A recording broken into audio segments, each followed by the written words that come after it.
Hi, this is your host Amanda of the AstroCulture series on YouTube, and today I'm going to be introducing episode 3 of AstroCulture with Dalanah from the Moon Matters podcast.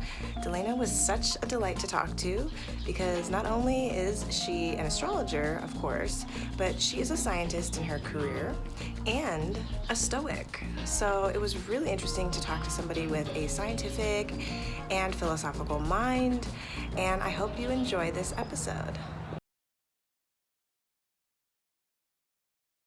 You are Dalanah, Yes. and you you are Moon Matters Astrology, and you have a website. Is that moonmattersastrology.com? It is. Yeah. And you are Moon Matters Astrology on Instagram. Is that correct? Yeah. It's at moonmatters.astro. At Matters to Mhm. Astro. Cool. So yeah, and how did we end up connecting? Because didn't we just recently connect? Yeah. I'm actually really bad at astro community things. Oh yeah.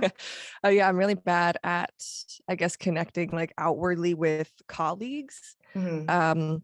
So I think most astro people are actually on Twitter. Like IG does not seem to be where all the astro community is. So I think I found you on Twitter, and that's when I saw you're like, I need, more people Oh yeah, for an yeah. interview. And I was like, yeah, like I love talking. Like, of course, like why wouldn't I want to do that? That sounds fun. So that's kind of how we connected. And then now I know we follow each other on Instagram. So I've been getting to see more of you through Cool. that. Yeah, and That's then why you I actually am. remember, yes. So how were you introduced to astrology when you first got into it? When was that? And how did that happen? So I'm not one of those people that has like a big origin story with astrology, because I think it was more so born out of Stoicism Hmm. is where it kind of came from. Because as you know, having Stoic friends and knowing Stoicism a bit, it's all about fate. We're dealing with our fate, and to practice astrology, and I personally think to believe in astrology, you have to believe in fate, or else it kind of crumbles. It doesn't really Right. work. So I think that's where it started. I've been a Stoic probably for about 10 years now, and somewhere in there, I've always liked astrology. What kid doesn't like astrology? Like, I'm a Sagittarius, yay. Like, when you're in high school, when you're young. And then it got to a point where I was like, okay, if I'm dealing with fate, what other systems work with fate? And that's when I was like, well, astrology does. So I kind of started veering that way and seeing like this is a really powerful tool for people's self-discovery and growth, and also dealing with fate. So that's kind of how I stumbled into it, I'll say. Yeah, and tell me more about like your origin story with Stoicism. Like, how did that all start? So, as I just said, I'm a Sagittarius. I have a Sagittarius stellium in the third house. And I'm one of those people that's just like very Sagittarius. And I walk around and I say inspirational things, and I'm probably obnoxiously optimistic. And I can I relate. was at work. I was at work one day, and I'm spouting my Sagittarius isms, and my boss just looks at me and he's like, what are you, a Stoic? Because I was just talking my normal talk about things, and I was like, you know what, maybe I am. And then I started to look into it, and I was like, oh, this whole philosophy is something I've embodied since I was kind of really young. um, and then it just kind of went from there, and then I started formally studying it and embodying it in my daily life. Great. So it was just kind of a natural thing that someone sort of pointed out in you, and you're like, that's cool. Like, actually, yes, it is. 2014 is like, that is the point where I remember having like my spiritual, like, Mhm. awakening type deal, where I was like, oh, I got to get my shit together. I got to get my life together. And so 2014 was kind of the beginning. And from there, it started again. I moved into, okay, let's look at astrology more seriously. Let's look at other forms of philosophy more seriously. Let's look at Jungian psychology more seriously, because that's something I studied in school, but it wasn't my main focus because I'm a scientist. That's, hard science is what I have studied, and it's what I've done for the past 10 years. So I decided to kind of look at the more spiritual side of things a little more seriously. And so probably around 2016, 17 is when I was like, okay, let's really take a look at what astrology has to offer in terms of just self-development, self-improvement, things like that. What is your scientific background? So I studied biology in college, and I have a biology major, and then I was a psych minor. And I actually work as a scientist in a research lab. I work with insects. Basically the fancy thing is it's, organic microbial pesticides, which is just a fancy way of saying I work with viruses and bacteria for the biological control of insects, mainly crop pests and mosquitoes. Wow. So yeah, I Great. have these two worlds almost, and it's not until recently that I have been telling people like, hey, I have like this whole other life that I do all the time. Yeah, that's really cool to kind of find somebody that is scientific and philosophical and can really put those two together, because sometimes you just find people that are one or the other. So I think that's really cool. And so that's what you do for your job outside of here, is a research scientist for it, that kind of stuff? Yeah, so I'm a scientist. I'm the assistant laboratory director. That's what I do. I guess I don't like calling it a day job because I'm not trying to leave it. Like Mm, I love my job, life so I call it job. my formal job. It's like Sure. that's what I do. That's like my career, and then this and Moon Matters is sort of just like my passion. So I'm very lucky in the aspect that I can kind of have both, and I don't feel the need to give one up for the other. That's awesome. Can you explain your Moon Matters, like the handle and what it means and how you got that name? Yeah. Okay, so Moon Matters. It started out probably around 2019, and I wasn't even Moon Matters. I was just some like anonymous spiritual account because I didn't know if I wanted to marry the two worlds that I was living in. I didn't know. I have Gemini Mars in the ninth, so I feel like it was that like dualistic, like I'm gonna live two lives for a while. And so I started getting a little more serious. And at first I did all the basic stuff that everyone does, like tarot, things like that, just like the little things. And then I was like, I think I want to do more.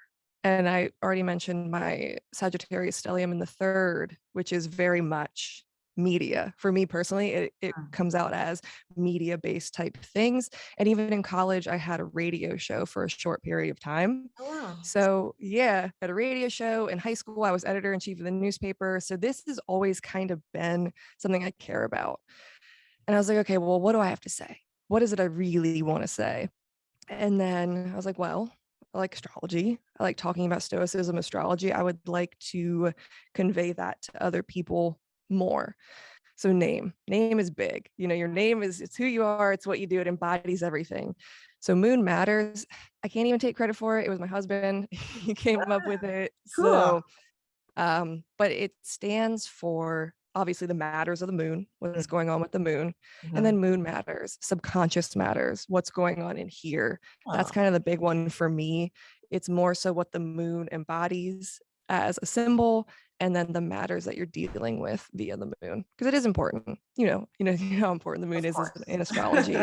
And then that trickles down to psychology as well, and also philosophy. So that's what Moon Matters kind of is. How is it having a husband that is supportive in these type of like fringe subjects, I guess? It's the best. He believes in none of it. Okay. Absolutely not a piece of it. He's an archaeologist, and he is like even more like straight-laced science than I am. None of this, no religion, nothing, but he respects it. And I think that's the core key value of it. He's like, I don't believe in any of the stuff you're saying, but I believe in you. That's what he tells me. So nice. So yeah, it's very sweet. And it's like, this is great. He just supports the endeavor. And if it makes me happy, then he's there for it. If I don't want to do it, then okay, great.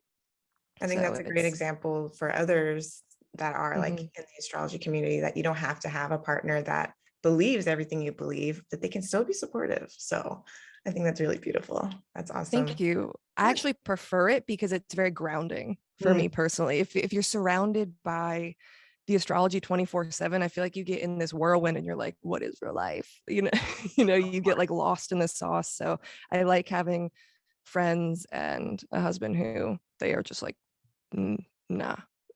Yeah, they can balance you out. Mm-hmm. That's really cool. In your astrology practice currently, do you have a certain project that you're focused on, or like what are you putting your time into right now? Okay.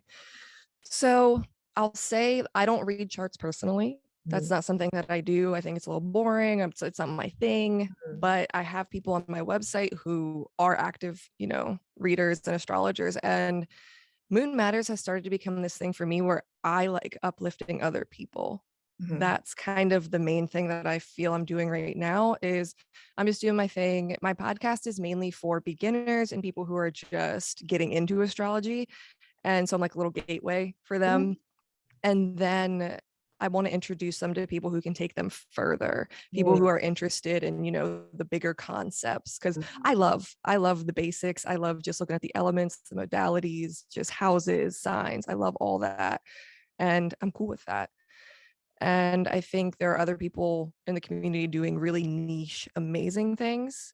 And there's people who focus solely on like lots, for instance, or fixed stars. Like, I don't know anything about that. And that's Mhm. great. And then if I have a listener who's like, can you tell me about this fixed star or this lot? And I'm like, I can't, but this person can. So I guess that's a long-winded way of saying I just like being a gateway to kind of channel people to other astrologers in I a really way. like that because I think many people try to do everything, and they can get into a rut of just like trying to answer things that they're not really qualified for, or feeling bad that they can't answer certain things when I like that you are just like, listen, I'm just doing this and pointing others to people that can answer that question, or those higher concepts or whatever. I think that's really, really nice, that you can not only promote other people, but support them in, if they offer readings, sending people their way. I think that's really nice. Yeah, and another placement is I have Jupiter in the 11th, so I really feel like I say I'm bad at being in the community, but I like kind of standing on the edge and like watching other people do their thing.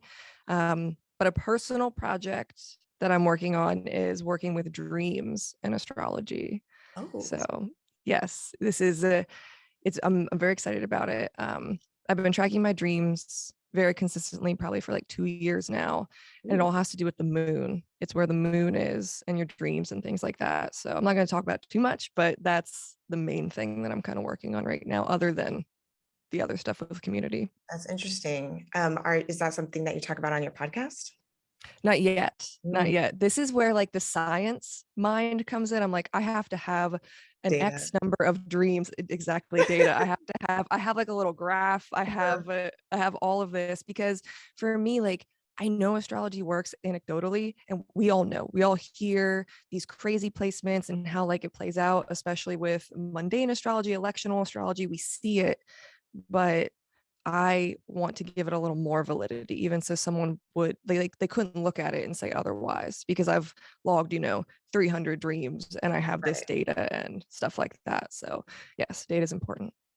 I heard of this project that was going on many years ago where they had, I don't know, something like an app, and then where you kind of like log your dreams, and then it was supposed to be a big data bank for dreams, and then kind of trying to track it and see if there's like a trend going on throughout the world. I don't know if you've ever heard of that, and it's been so long Haven't. since but what you're talking about kind of reminds me of that. And I guess it never came to fruition, but that's very interesting, because you can kind of maybe see if the collective subconscious is sort of talking to each other in some way. But also it Mhm. does come down to personal situations as well. But I would be interested to see, like, as far as data goes and dreams, and how that, if there's any connection between people, and everything like that. So yeah, I've tracked my dreams for some periods of time, and not been super consistent, but um, I find a lot of value in that, especially when you're trying to process emotions that you haven't processed in a really long time. um, yeah, that was a really good like technique to help with that.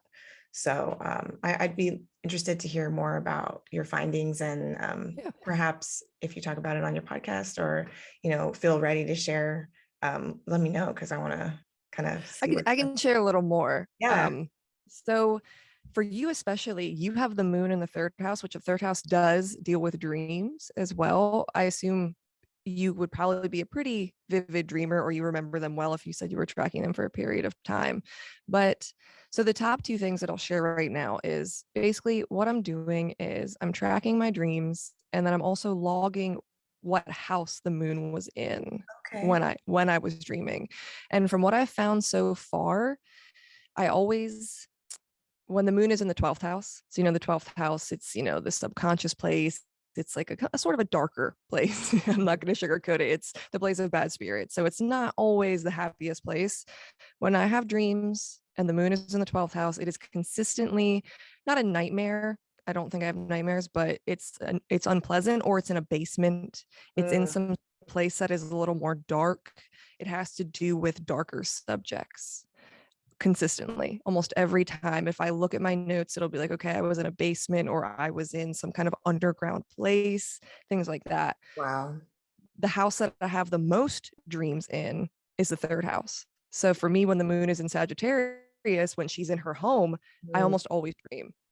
wow. When the yeah, right. So, and there's just other things you can see, as the moon's going around it. What I've found so far, it seems to be that the subject of the house kind of dictates the dream itself. And then you could go further, you could go down the rabbit hole and be like, okay, well, I was having this aspect to this. The moon was, in a sextile here. Other things were happening. Other planets were also in the house that the moon was in. There's a lot of things that you can go down and look at, but that's what I'm Wow. working with so far.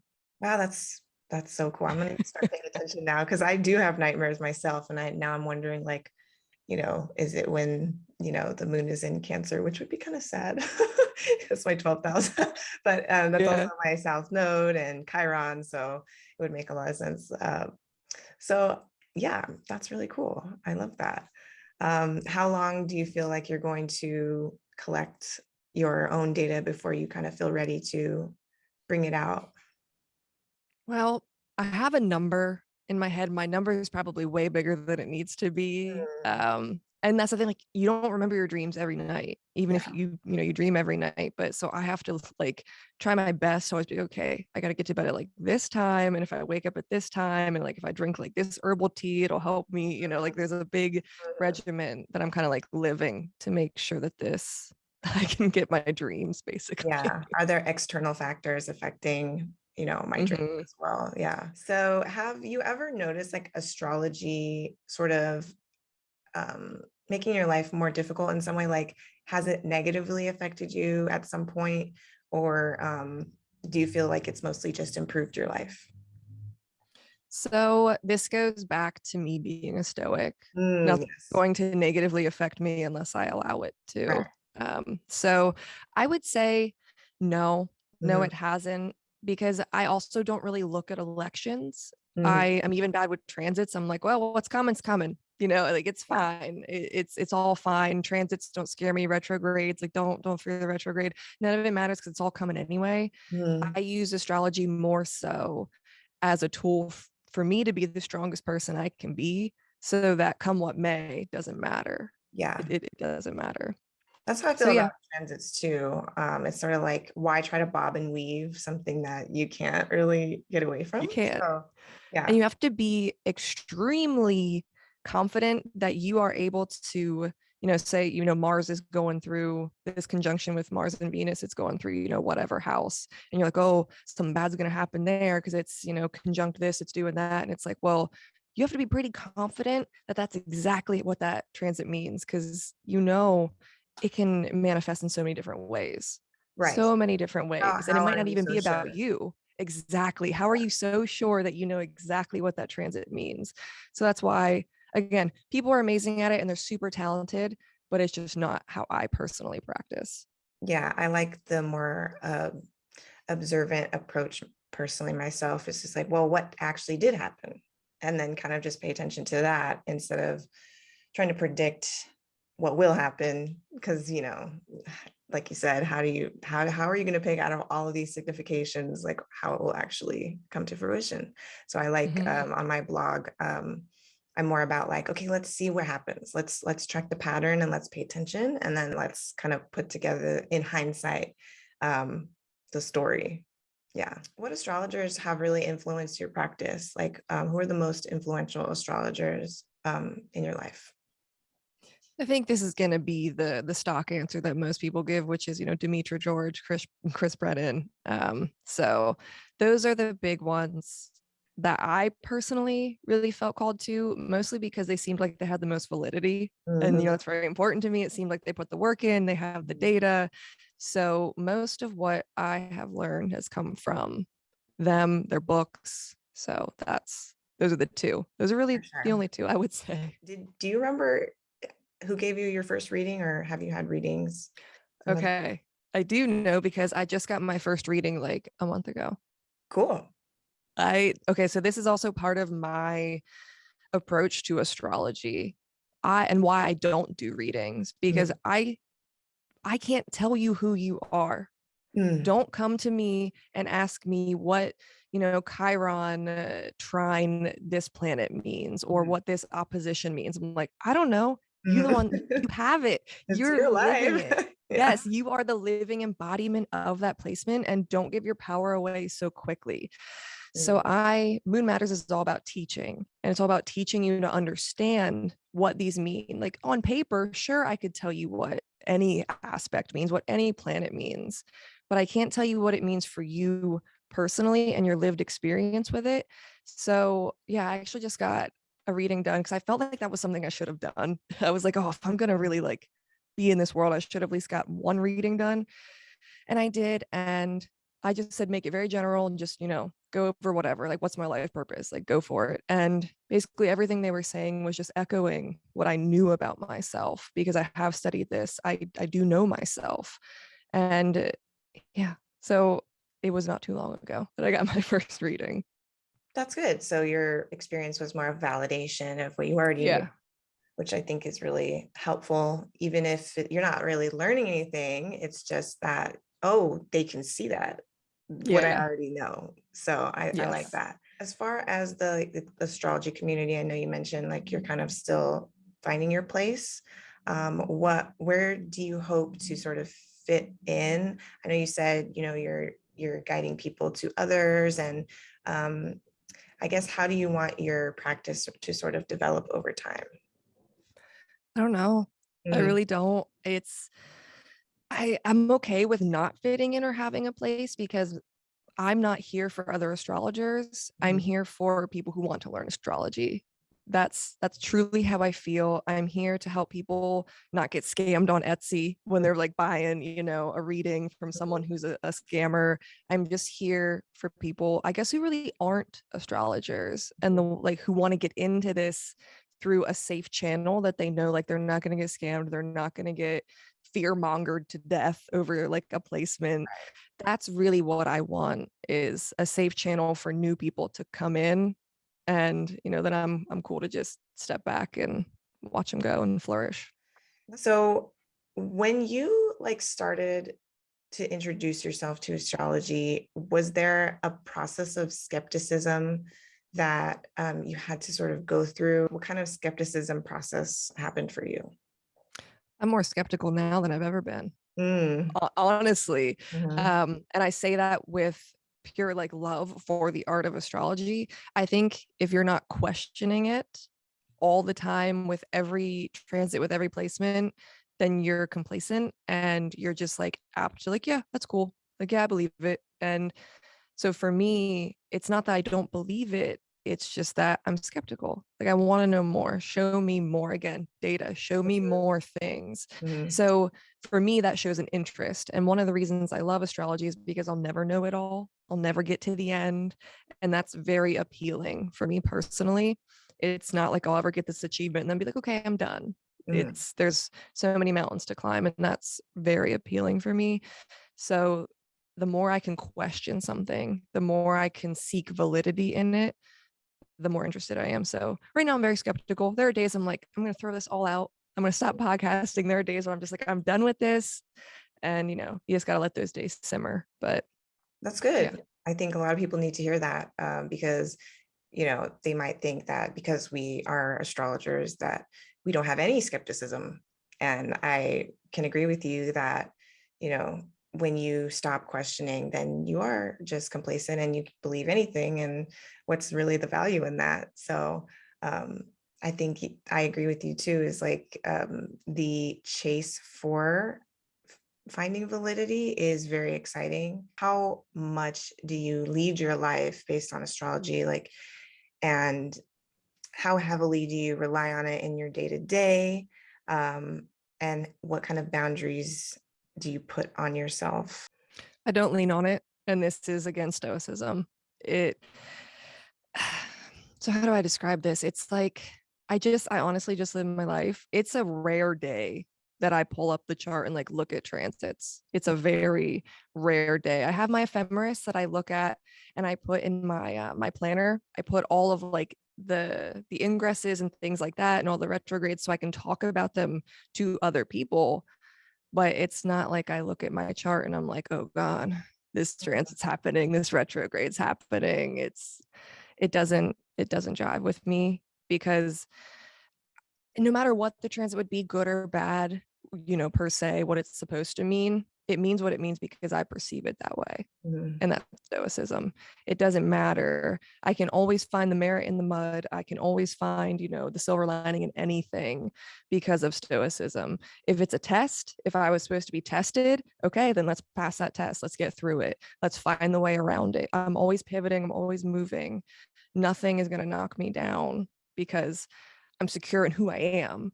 And astrology has helped me in that sense. I'm a very Martian person, if you haven't noticed. I'm ruled by Mars. So this is also part of my philosophy in life. It's just like, keep going, never stop. Like, you can do anything you set your mind to. And I fully believe that. In hindsight, when you look back, or have you noticed recently that there's a transit that was like especially hard for you? Or, I mean, I know as a Stoic, it's sort of course, you can decide if it's hard, but is there a transit that stands out to you that was especially challenging, perhaps? No, I can talk about my Saturn return and like what that was like. Sure, because but you're a night chart, so yeah, so it's a little especially tough.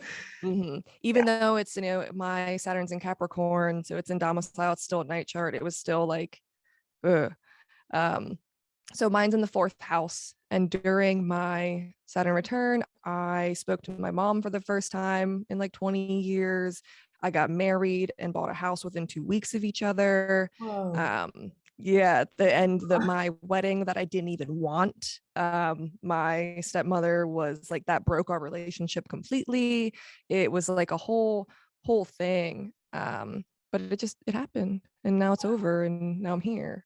I don't know. Wow. I just really don't, I'm not emotional in that way, because Stoics are like, yo, you have no emotion. No, I have emotion. I just deal with it. I deal with it when it comes up instead of letting it fester, instead of fixating on it. I deal with it and then we move along. Yeah. So, and everybody has trauma. Everybody has things that have happened to them. But I just even feel like since I was little, I've been like, you know what? Like, I got shit to do. Like, I got to deal with this now, and then we're going to Go, move go, on. go. Yeah, like, let's constant go. Let's energy. keep it moving. Yeah. What's your relationship to religion? Ooh, that's a good question. Look at you with the good questions. All right. So obviously spirituality and religion, two different things, totally different things. And philosophy. I'm much more in the philosophy camp just because I feel like it makes sense. It's very logical. I try with religion. I like it. I like the idea of it because I like routine. I like consistency. But there's something about it that just does not click for me personally. I've looked into all kinds of religions. I was raised, Catholic, and I've looked into other things. I'm just like, none of this feels right for whatever reason. So again, being a Stoic, I believe in like the logos. I believe in nature, just like the higher power of kind of the world in general. And that's enough for me. Catholicism's all about, you want to find like the most like ridiculous, like I don't even know what it is. Like the word that I'm looking for is escaping me, but the whole thing is like pageantry. They're always like in outfits and you're standing and you're kneeling and he's throwing water on you and there's smoke going Yeah. down the aisle. Like it's very, My dad was very raised occult. Roman Catholic and had all of that. And this was in the 50s, you know, where Yeah. it was real intense. So, like, you know, he tells me those stories and the nuns beating him with rulers and stuff like Yep. that. I'm like, oh, Oh yeah. you know, uh, it's just interesting how a lot of astrologers are, you know, from that religion. I would like to learn more about why. And I think Hmm. it's, you know, maybe that particular religion it just doesn't resonate and it makes people question a lot because it's just, they can see that this isn't right. There's Hmm. something missing here. So, Right. you know, maybe it makes them into seekers in that way. So you're very heavy on astrology being a philosophy. Um, would you call it a science at all? Or do you think that science can ever validate astrology? Science can't. Astrologers have to.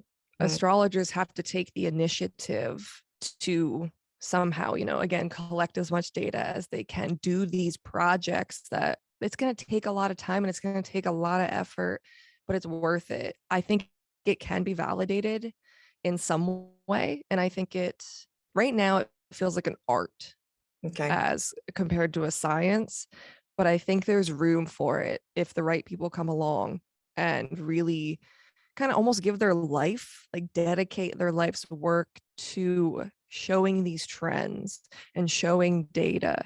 So, yeah, I think there's a place for it. It's just to get over that hump of being taken seriously is going to take a lot of work because it's so flooded with people who, again, are the scammers and the quacks and people who are just like, I'm here to capitalize on the boom that's Right. happening right now and they don't have any validity. So, got to get past that first. Yeah, it's interesting because astrology can be so subjective at times. And so, but then again, when you say like, oh, it's so hard to like collect data, it's like, no matter what, it's hard to collect data. There's always going to be external factors. It's like that's part of science is, Mm-hmm. you know, separating the variables, you know, out of the, you know, equation. And so it's, yeah, that's good. That's good coming from a scientist, you know, an actual scientist that says, yeah, I think this can be done if we just kind of like buckle down and really focus on it. Um, that makes me feel good. So, what is the biggest misconception right now about astrology, do you think? I'm trying to think what my listeners ask me. Oh, like the things that they bring up. It has to do with stuff like I want to say like real woo stuff, like when it comes to like Lionsgate or when there's like numbers, like there was like two, the Yeah, other, yeah. like, Coming up and soon. yeah. And like one of my students, just being like, what is this real? Like, what is this? And they send me a bunch of stuff from TikTok all the time. And they're like, am I really doomed? And Mm, I'm like, I think it's the doom, it's the fear mongering. That's the biggest misconception right yeah, now is that retrograde is going to wreck your life and that Saturn is the worst planet that's ever been created. Things like that. That's what I get a lot. People who are Saturn in Pisces are asking me right now, like, how can I prepare? Like, mm, what can I do? And I'm like, there's nothing you can do. Like, yeah, there's seriously. nothing. Yeah, and I mean, at least for them, the advice of go with the flow makes a lot of sense as a Saturn and Yeah. Pisces. But yeah, I think the sensationalization that is used Hmm. by people in the community leads to so much fear mongering, and it's just to get clicks, and it's just to be interesting and exciting, Yep. and a lot of what they say is not historically, you know, accurate, or it doesn't come from anywhere from that would have been in the Library of Alexandria, and it doesn't come Hmm. from, they just made it up.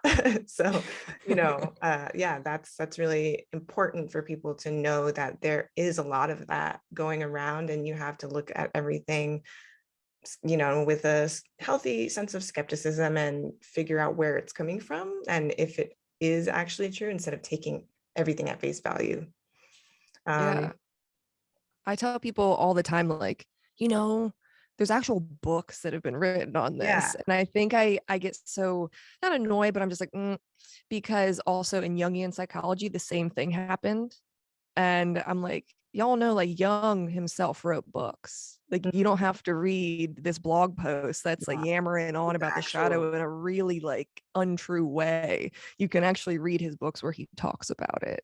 There's So source text that you can go. yeah, Yeah. For sure. Yeah. primary. I So honestly, for the longest time, didn't know that there were any source texts. Like when I first got into astrology and I was kind of looking at people that were more entertainment based, mhm. I never heard them talk about Valens. I never heard them talk about, Ptolemy or anyone like that. So that's one of the reasons why I really, like Chris Brennan and Demetra, because they do focus on that. That they use that as their source text and validate what they're doing and extend what was going on then and continue their practices. Yeah, that's very important for people to know. It What, definitely is. yeah. Oh, God. How do you feel about skeptics? How do you deal with them? If they, come at you or you come across them in your social media endeavors and stuff like that? I don't bother. Mm, It's because again, stoic. Everything comes back to being a stoic. I'm like, well, that's okay. Your belief has no impact on what I'm doing. mm, Your like a skeptic's belief truly at the end of the day, at the beginning of the day, in the middle of the day, has no impact on my podcast, has no impact on my interaction with my listeners in the community. Nothing. So mhm, why would I waste my valuable time? mhm. Time is a commodity we do not get more of. It just keeps depleting. So I don't deal with it. And if they want to have a serious conversation, then I would. But if it's like, people just trolls, Mhm. I don't bother. Yeah, I think that's really good advice. I think a lot of people get upset and they're like, They do. no, I have to prove this too, because then that means I'm invalid. But yeah, it's good to remember that it has nothing to do with you. It's good. I'm glad you have that opinion. Awesome. Like, Right. yeah, in astrology, there are skeptics. Like you can tell a skeptic from your chart too. Like, so I And I mean, tell people all the time, you don't have to agree with me because that means you're thinking critically. I'd rather you not agree with yeah. me on something because, like, okay, you're thinking, now tell me why. You Mhm. don't agree with me, now tell me why. And then we can have a discussion about it. But if you just want to, throw eggs and tomatoes, like, I'm not interested. Yeah. So As far as astronomy goes, how do you think astrologers should definitely like have some training in astronomy, or do you think it matters that if they do or don't? I think you could guess my answer as a scientist. Yes. I think it's extremely important. And even in my episodes on the podcast where I introduce the planets, I go over astronomy, I go over planetary motion. People need to know that a retrograde isn't actually a planet moving backwards. Right. They Yeah. need people need to understand the planets. They need to understand their astronomy and also their mythology. I think all the parts come into play to paint a really beautiful picture. If you know about the planet and what it does, like this is one of my favorite ones, how it rains diamonds on both Saturn and Jupiter. Mm, It's one of those things. And if you think about it, yeah, Saturn and Jupiter will both give you diamonds. They both give you boons and gifts, but the way you receive them is very different. mhm. So just even that little story of thinking about it that way, it's like, okay, these planets give gifts, but how? What are they doing? And knowing then just again, planetary speed. That's a very important one. And I think a basic one that everybody should know is the planetary speeds and like movement. So yes, absolutely. That's great. Yeah, I have gotten a lot more into astronomy myself, and it has only enriched, my understanding of all of the symbology and everything. So, highly recommend for people Definitely. that. Meme and pop astrology. What role do you think it plays in astrology as a whole? I think it's fun. I think it exposes astrology into, a more mainstream area, but it also has its detrimental aspects because again, it's so watered down. And then that image of, the lazy Taurus pervades throughout everything, the crazy Sagittarius, the super emotional Cancer. And while there are nuggets in truth in all of that, it's not the entire story. It's not who you are if you're a Taurus or Cancer or Sagittarius. It's just not it. But I think it's fun, it's cute. And that's kind of also what I try to do with Moon Matters, is be the bridge between like pop and academia. Like that's where I try to stand, is like, you come through here and now we're going to go over there. Like that's what I try to do, be down to earth enough that the pop astrology can learn some academia and then move on. Yeah, kind of take them from the entrance level and be like, hey, come over here. I'm glad you're yeah, I got some people I want you to meet. Yeah. Do you think everybody should get their chart read? Do you think everybody should at least do it once? Yeah, I think even if it's, again, like how I did, only to check yourself, like I have a checks and balances kind of system. Even if it's only for that, you should do it. If you've been studying for a while and then you're like, okay, I think I know my stuff, but I want an actual astrologer to look at it, that's great. And also, say you aren't someone who like vibes with my whole teaching thing and you just want to know your chart, go get it read, go get it done. But again, it needs to be from a source that is reputable, and also an astrologer that vibes with like your life, like not purpose, but like what you stand for in life, like the kind of person you are. Find someone who vibes with you that way as well, because this is a relationship that could go on for a very long time. I know some people, when they find an astrologer, it's like that's their astrologer for life now. So definitely vet out who you're getting read from, because a bad experience can really taint your view of astrology. But then also, like, you're carrying this baggage of, well, someone told me my life is doomed, or I'll never get married or have kids, and then people carry that forever. I've had a lot of people come to me and be like, well, this astrology told me this one time and it's been like really bothering me, and they told me this and it made me really sad, and that makes me so sad because it's not supposed to be like that. And I feel like that's a red flag. If they're making you feel bad, Right. you probably shouldn't. You should take what they say with a grain of salt. Yeah. It's one thing to not sugarcoat the hard transits, because Saturn and Mars are always going to have something to say, but astrologers need to practice, how they talk to people. And good ones do. They do practice that, and they have training in that. So it's about finding those astrologers that actually care about the people. Yeah, counseling skills. You don't know what people are dealing with psychologically, and one little thing that you say could affect them. That's it leads to ethics. How are you dealing with people, and how are you affecting them negatively for money? So how do you feel about certification when it comes to that? Because I know you get some ethics training and counseling training when you get certified for some, like I know ISAR does that specifically. How do you feel about astrologers and certification? I don't think it's absolutely necessary. I don't think it's something you have to do. I think it can be really great. And there are people who go through it because, again, they want to show their credentials. They want to show that they care.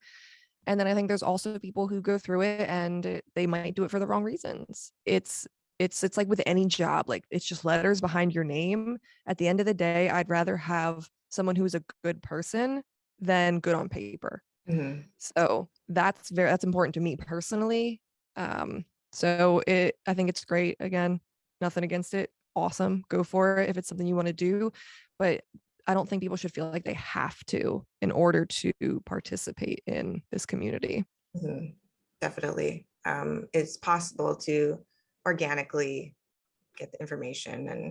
And if you, like you said, if you have a good heart, then that's really all that matters. So let's see, how do you explain how the planets affect us? How do I explain how the planets affect us? I don't know if I've ever really thought about that. Let's see. I guess, where they're transiting in your house, I say that's the area of your life.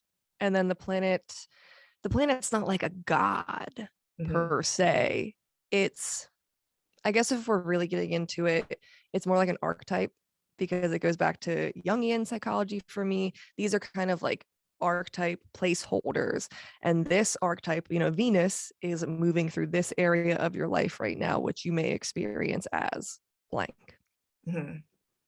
Yeah, so you're basically just focused on the archetypes as opposed to like a physical, like some people say like, well, it's like the gravitational pull of that planet, Mm. is like physically affecting you in this way. Do you feel like there's any truth to that? I know the one always people use is like, well, the moon moves water and people are water. And I'm pretty sure that one like scientifically doesn't hold up. So that's why I think I stay away from that so Mhm. much. And I think I look at it more through like a psychological, unconscious, collective, unconscious kind of lens versus the planetary body itself is like exerting force on you. Yeah. Do you think we'll ever actually find the mechanism that on a metaphysical level is playing itself out for like to make astrology work? I feel like, it's very magical to think about how astrology can even work. And it's weird because it does. And how do you explain it? Like, do you ever think we'll get to a point where we have more knowledge about how that process works? The things I've seen happen in like the meditation world, because meditation is also very important to me with like brainwave scans. Like I know there's those little like things people wear and they like scan, their brain as they're meditating. And it kind of shows like when you go into certain states and what you experience. I think that's going to be one of our best bets Mhm. as far as really understanding. And again, dream work, that's another one because it's kind of the sick meditation and dreams kind of same place where you go. I think that's our best bet right now at understanding how astrology affects us. And that's why I'm kind of doing the dream work with the planets and seeing like, okay, this is where all my planets are right now. This is where they're transiting. This is the type of dream I had. Is this affecting my unconscious world or not? Mhm. I like that we're getting into more of the philosophical stuff because I have some specific philosophy questions for Yeah. you. Predetermination as a Stoic, explain how predetermination works and how does free will fit into that, and also how do they work together, and how do you sort of address how certain people can be really upset if they hear that their life is predetermined. Yeah, I got in some hot water at one point when I was like, if you don't believe, like, if you believe in astrology, but you don't believe in fate, like, that's the red flag. And people were like, woo. Mhm. It's a hot So topic for sure. it is, it is. But again, if you, especially if you are a traditional Hellenistic astrologer and you tell me you don't believe in fate, like, get out, get out, just get out of my face, like, get. Um, then people like to say, well, I believe in destiny. I'm like, that's just a cute word for fate. Yeah. What's the So yeah, difference? there is, yeah, no. So the free will, I guess we can start there. So I'm a hard determinist, as a stoic is. It's like, okay, everything in the world is what it's going to be, but stoics do believe in free will.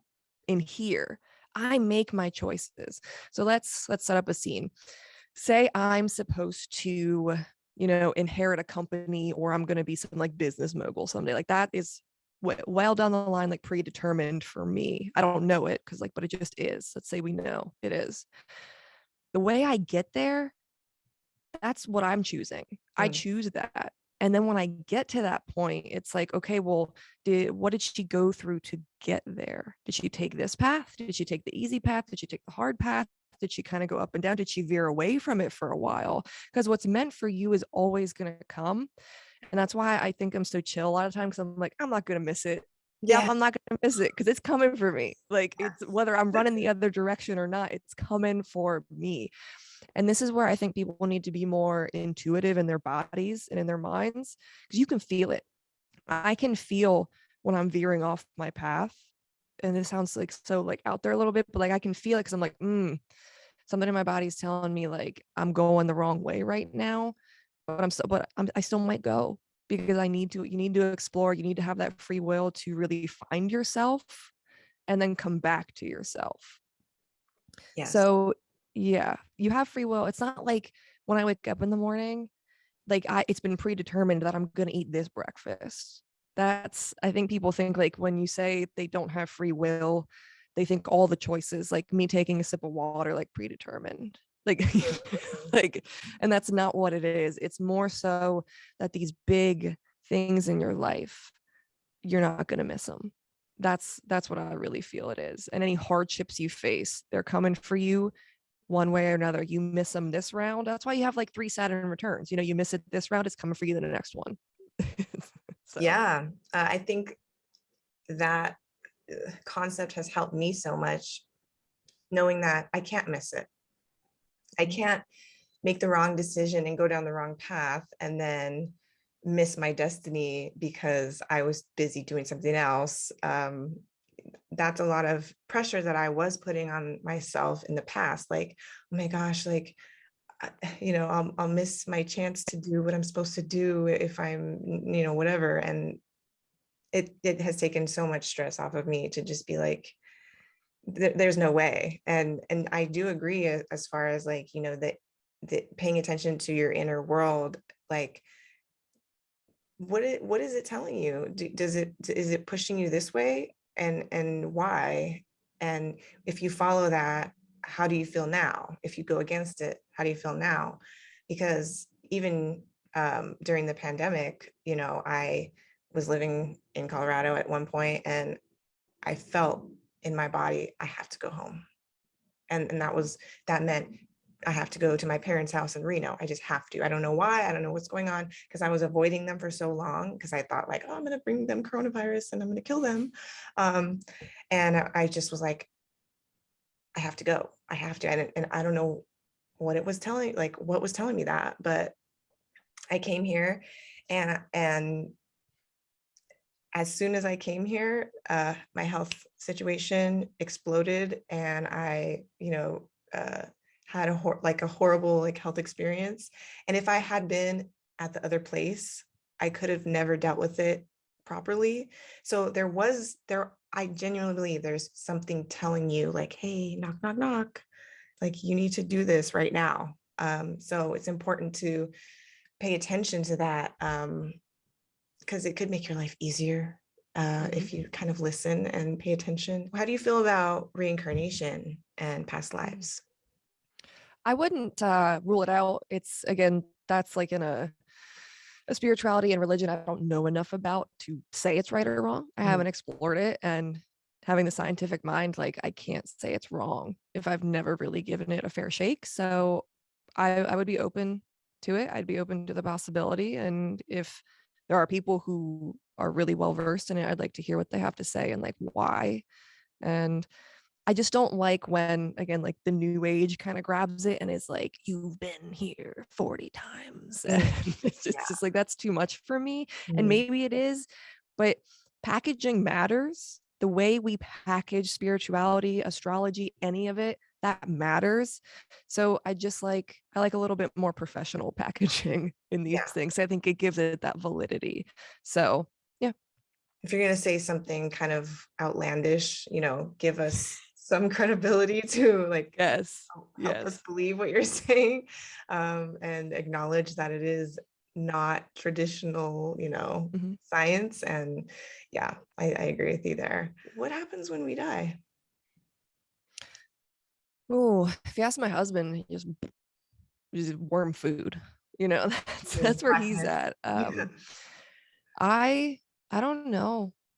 It's one of those things where maybe there's ghosts, maybe there's maybe we are just worm food, maybe our consciousness goes somewhere else, maybe we go into the unconscious, maybe whatever we believe happens. I don't know. It's not something I actually spend too much time worrying about. Again, Stoicism, death is coming, it's gonna get me. I'm not really worried about when it's coming or why or what happens after, because I'm living like right now. So I really haven't given too much thought as to like what's gonna happen to me when I die. there's a, this theory out there that we choose our birth charts, which means Mhm. that we choose our hardships. Do you believe that's true at all? This one, I have a little bit of like, maybe. And the reason is because when I was little, like that's when most of my trauma happened to me. And the one thing that kept getting me through it was that I would tell myself, well, I'm glad it happened to me because I don't think other people would have been strong enough to handle this. Mm, And that's what I told me. And maybe I was just a kid and I was like, that's what you tell yourself to make yourself feel better. But mhm, it always seemed kind of right. It was like, you know what, this had to happen to me because it would have been too much for someone else and I wouldn't have wanted them to have to go through it. So maybe, mhm. there's no way to prove that and there's no way to disprove it. So it's possible.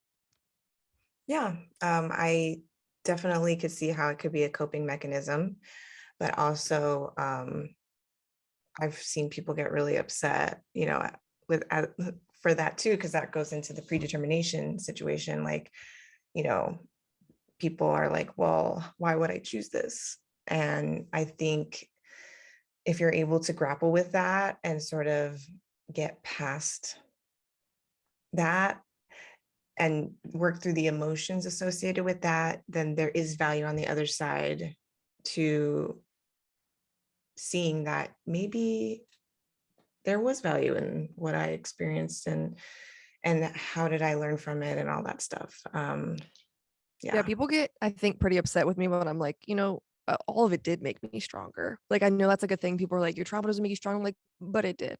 And Mhm. it completely shaped the person I am today. I would not be this same person. I wouldn't have had to go through and explore. I wouldn't have to have done so much inner work if I didn't go through the things I did. So Right. I'm not saying that I enjoyed it, but Mhm. I'm saying that I see the value in sometimes horrible things that happen to people, especially like myself personally. It's not fun and it's not great. And of course, as human beings, we want to avoid those things, but I think it's a reality that we can't hide from, is that bad things happen, horrible things happen, and it either breaks you or you move on. And that's just how I deal with things. Yeah, I mean, we all have malefics in our chart, and Yep. maybe there is we don't ch- we maybe there's value in choosing things to happen to us that aren't all pleasurable, because what would Mhm. be the value in that? So yin yang, good bad, you need one without the other. You can't you know see the light without the darkness and all that stuff. And so um yeah, I think there's a lot of value in kind of at least considering that and thinking about it a little bit. How do you think karma plays into all of this?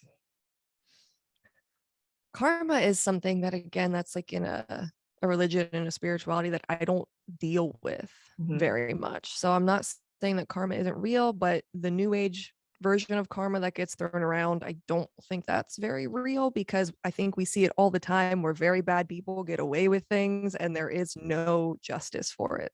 Mhm. So it's hard for me to see karma in the world. You can't just pick and choose when karma happens. You can't just say like, oh, that guy got his, like that's karma. But what about those 50 guys over there that didn't get theirs?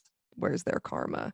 So I think maybe in the sense that we all have like psychic or emotional or like unconscious karma that we carry as a collective. That makes a little more sense to me just from the Jungian standpoint of the collective unconscious.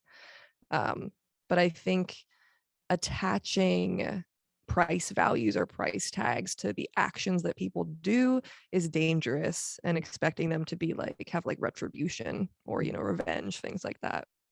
Yeah, for new astrologers in the community, since that's kind of your main audience, what are a couple like resources that you have or that you would recommend for them?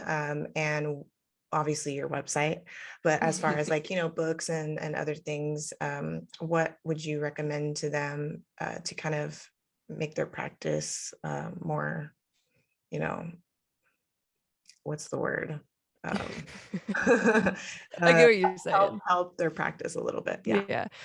So it all depends, like, because I know that not everyone that listens to me is a traditional astrologer. I know some of them are also modern. So I do have some books on my website that I tell people to kind of like use as a jumping off point. The one is, I think it's called The Only Astrology Book You'll Ever Need. That's really good for like super beginners and also people in the modern camp. And then if you want to get into the traditional world, obviously Demetra George's first book, like that is the one that I think I would recommend first, even over Chris's, because it has like those little workbook type things. And that's so valuable when you're first learning, and you can take it slow and you can just go through it as a progression. And then if you want like the real beefy stuff, go get Chris's book. Especially his is valuable because history. It's really, really good to understand the history of it all. And if you're not a reader, if you're like, well, Delana, I don't like books, I'm like, okay, well then listen to my podcast. But you should also Kelly Surtees has a lot of like quick classes. She has a lot of like little baby classes that are like, and they're really affordable. They're like $30 maybe for a class. And I think that those are really good resources too if you're more of like a listening. I haven't really looked at too many of them, but maybe there's a video component. I'm not sure, but that's a really good place for, I think, beginners as well. Kelly.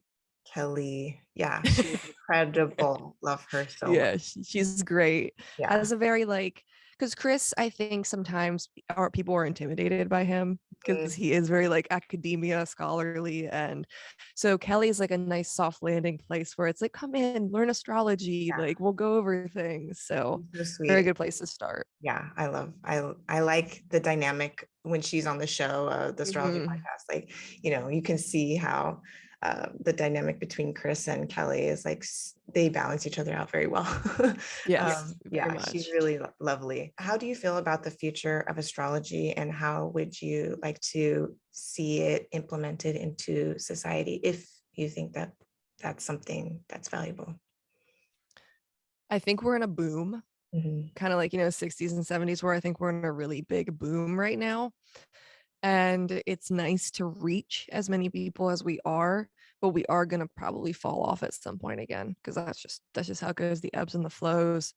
So I think it's good to try to reach as many people as we can right now. But then when we get into that kind of slower period, I think people should really refine their craft.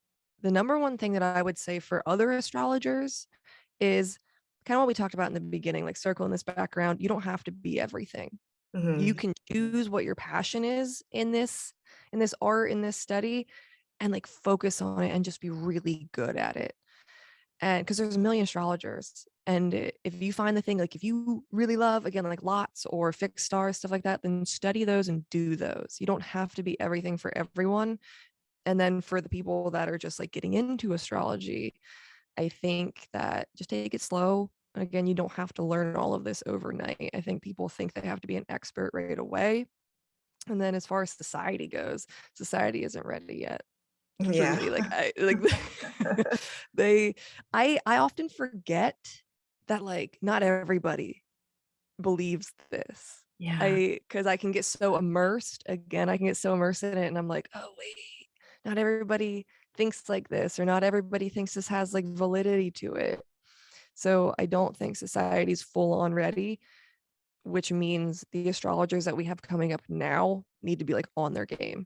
I want to see astrologers that are like clear, concise, accurate. They know what they're talking about and they can convey it really, really well. I think that's what's going to kind of bring astrology into like, the mainstream world, if it ever wants to be. I mean, it might always just be an occult study.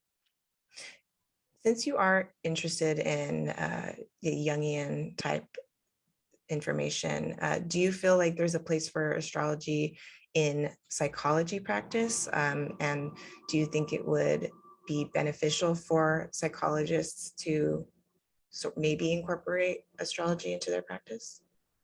I do, especially if it comes to like if you are a Jungian psychologist and you're doing shadow work, things like that. You look at the 12th house, you look at Chiron, you can look at Saturn. There are things that can help inform your practice as, you know, a psychologist, but I wouldn't say it's ever going to be to a point where you look at somebody's chart and say like, oh, this is all your trauma. That it's more so it's that whole information, not causation. That's how I look at astrology. It's very informative and it's a great and powerful tool, but I don't think it should ever replace anything.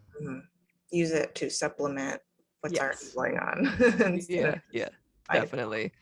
I think that's true. And I don't know who shared this, but I saw that piece of paper that Carl Jung wrote to some, you know, colleague that was like, in the letter, he was like, hey, I know you asked me about astrology and what I thought of it, and I think it's valid, and I don't know how it works, but I really think it's valuable.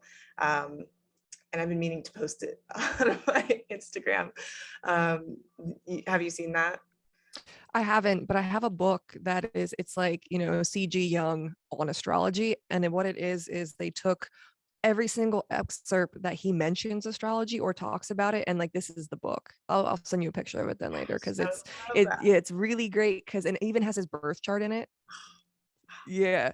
So and again, text the sources, like please people read the sources. Cause he never personally really spoke on astrology in like an outright way, because he was one of those guys that was kind of like ridiculed for even believing what he did. He already had enough going on. He really did. And if he was alive today, he'd be like, what?